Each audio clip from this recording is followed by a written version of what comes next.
المكتب التعاوني للدعوة والإرشاد وتوعية الجاليات بمحافظة بدر.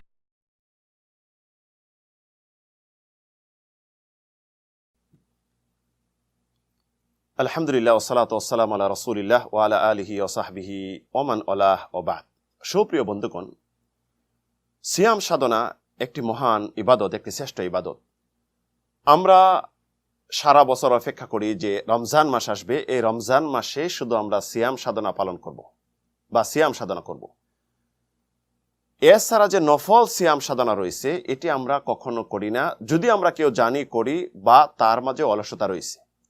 সিয়াম সাধনা, নফল সিয়াম সাধনার যে অনেক ফজিলত রয়েছে, এর গুরুত্ব রয়েছে, এটি আমরা আদৌ জানি বা জানি না। তাহলে আজকে আপনাদের সম্মুখে কয়েকটি গুরুত্বপূর্ণ এর ফজিলত আলোচনা করব। প্রথম আসুন, যে হাদিসটি আবু সাইদ খুদরি থেকে বর্ণিত, রাসূল সাল্লাল্লাহু আলাইহি ওয়াসাল্লাম বলেন, মা মিন আবদিন ইয়াসুমু ইয়াওমান ফি সাবিলিল্লাহ ইল্লা বা'দাল্লাহু ওয়াজহাহু আনিন নারি 70 খরিফা। যে কোনো বান্দা আল্লাহ রাব্বুল আলামিনের জন্য মাত্র একটি সিয়াম সাধনা করবে, রোজা রাখবে, নফল, আল্লাহ রাব্বুল আলামিন একটি সিয়াম সাধনার বিনিময়ে তাকে 70 বছর জাহান্নাম থেকে রক্ষা করবেন। সুবহানাল্লাহ। উমামা আল বাহিলি থেকে যে হাদিসটি বর্ণিত, উমামা বাহিলি একদিন রাসূল সাল্লাল্লাহু আলাইহি ওয়াসাল্লামের কাছে আসলেন, আসার পরে বললেন, ইয়া রাসূলুল্লাহ মুরনি বিআমালিন, আমাকে একটি ভালো কাজের আদেশ করুন, যে কাজটি আমি করতে পারবো, আল্লাহর সন্তুষ্টি অর্জন করতে পারবো। রাসূলুল্লাহ বলেন, আলাইকা বিসসাওম, তুমি সিয়াম সাধনা করবে, ফা ইন্নাহু লা আদলালা, সিয়াম সাধনার সমতুল্য কোনো ইবাদত হতে পারে না। পরবর্তী আবার উমামা বাহিরি বললেন, মুরনি বিআমালিন, ইয়া রাসূলুল্লাহ আমাকে কোনো কাজের আদেশ করুন, সন্ধান দিন। রাসূলুল্লাহ আবারও বললেন, আলাইকা বিসসাওম ফা ইন্নাহু লা মিসলালাহ, তুমি সিয়াম সাধনা করবে, এই সিয়াম সাধনার কক্ষ সমতুল্য, এর উপমা কোনো ইবাদত নেই। এই সিয়াম সাধনা অবস্থায় যার মৃত্যু হবে, নফল সিয়াম সাধনা হোক, ফরজ সিয়াম সাধনা হোক, সে জান্নাতি হবে। হুযায়ফা রাদিয়াল্লাহু আনহু বলেন, রাসূলুল্লাহ বলেছেন, মান খুতিমা লাহু বিসিয়ামি আও মিন দাখালাল জান্নাহ, যে ব্যক্তি মৃত্যুবরণ করবে সিয়াম সাধনা অবস্থায়, সে জান্নাতে যাবে।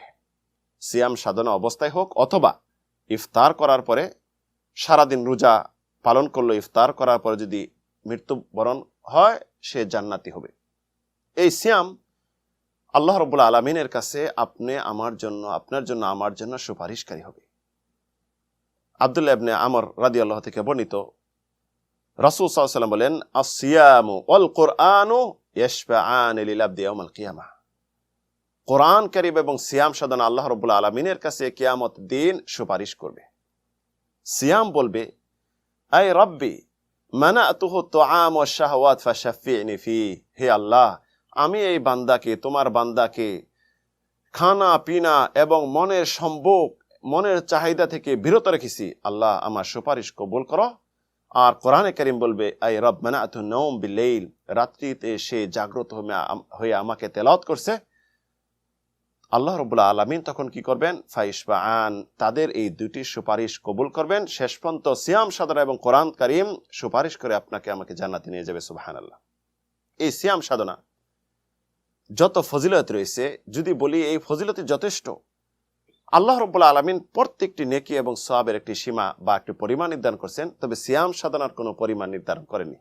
রাসূলুল্লাহ হাদিসে কুদসি রাসূল বলেছেন যে আল্লাহ রাব্বুল আলামিন বলেন, আস-সাওমু লি ওয়া আনা আজজি বি, সিয়াম সাধনা একমাত্র বান্দা আমার জন্য করে থাকে, আমি এর প্রতিদান নিজেই দিব। আল্লাহ রাব্বুল আলামিন সিয়াম সাধনাকারীর জন্য একটি জান্নাতে নির্দিষ্ট একটি গেট রেখে দিয়েছেন, যেটা হলো রাইয়ান। এই রাইয়ান দিয়ে লা ইয়াদখুলু মিনহু ইল্লা সাইমুন, একমাত্র রোজাদাররা প্রবেশ করবে, অন্য কেউ প্রবেশ করতে পারবে না। আর সিয়াম সাধনা হলো জুন্নাহ, ডাল, মানুষকে পাপ থেকে, জঘন্য কাজ থেকে, খারাপ থেকে, গুনাহ থেকে রক্ষা করবে এবং মানুষকে জাহান্নাম থেকে রক্ষা করে জান্নাতে নিয়ে যাবে। এই হলো ডাল। রাসূলুল্লাহ বলেন, আসিয়ামু জুন্নাতুন, সিয়াম সাধনা ডাল। তাই প্রিয় বন্ধু, আসুন আমরা সিয়াম সাধনা করি, নফল সিয়াম সাধনা অভ্যস্ত হই। দেখা যায় আমরা শুধু একটি সিয়াম সাধনার জন্য অপেক্ষা করি, মৌসুমিক সিয়াম সাধনা, কবে শবে বরাত আসবে। কিন্তু রাসূল সাল্লাল্লাহু আলাইহি সাল্লাম প্রত্যেক সপ্তাহে দুটি সিয়াম সাধনা করতেন, একটি সোমবার, একটি বৃহস্পতিবার। প্রতি মাসে 3টি করতেন। আরবি মাসের চন্দ্র মাসের 13, 14, 15 তারিখে, এবং রাসূল সাল্লাল্লাহু আলাইহি সাল্লাম মহররমের 10 তারিখে সিয়াম সাধনা পালন করতেন, আরাফার দিবসে সিয়াম সাধনা পালন করতেন। এগুলি অপরিসীম সওয়াব রয়েছে। আসুন আমরা এইগুলি আমল করি এবং অপরকে বলি। আল্লাহ রাব্বুল আলামিন তৌফিক দিন। আমিন, আল্লাহুম্মা আমিন।